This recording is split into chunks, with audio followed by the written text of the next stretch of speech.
Let's begin with the response, then you go to your question. Fair enough. James Mulamba Jr.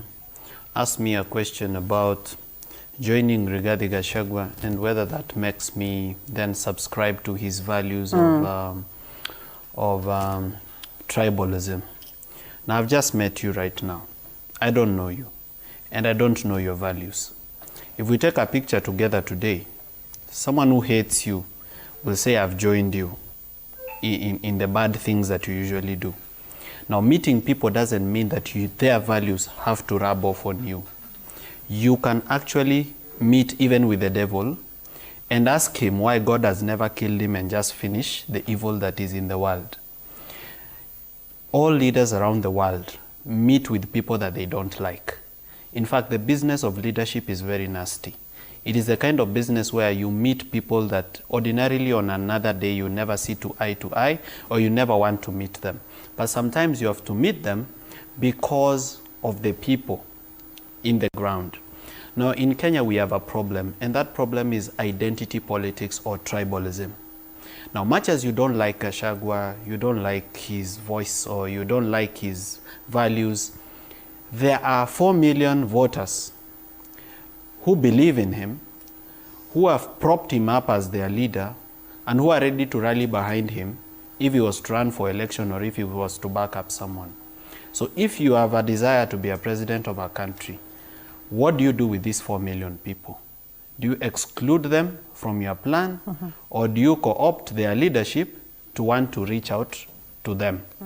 So the problem is not me, Morara, or anybody who is seated here. The problem is the Kenyan people. The Kenyan people voted for Anne Waiguru knowing that she's corrupt, but still voted for her.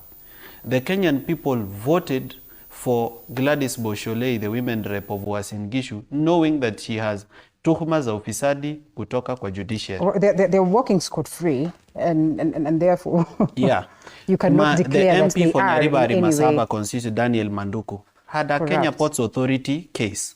But the Kenyan people still trusted him to be their MP. Who is the front runner to be Governor Bungoma right now, the most popular candidate? It's Didmas Barasa. Okay? So then we need to ask ourselves, where is the disconnect? Why are the people not relating their pain to corruption? And why are they not resenting leaders who are corrupt and choosing leaders who have integrity? Why is it that, for example, having a case in court or being violent is like a pass? It's like a passport to leadership, that once you've shown that you can be corrupt, then this is your opportunity to lead in governance. Right. Now, for me, joining the leaders of opposition to be present there, I don't join there as a briefcase carrier. I come as a party leader, holding the interests of young people. Now, the best way to use me, because now you can use me, is to use me as the man inside the door.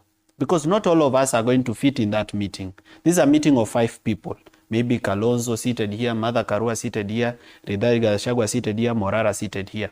This could possibly be the next government.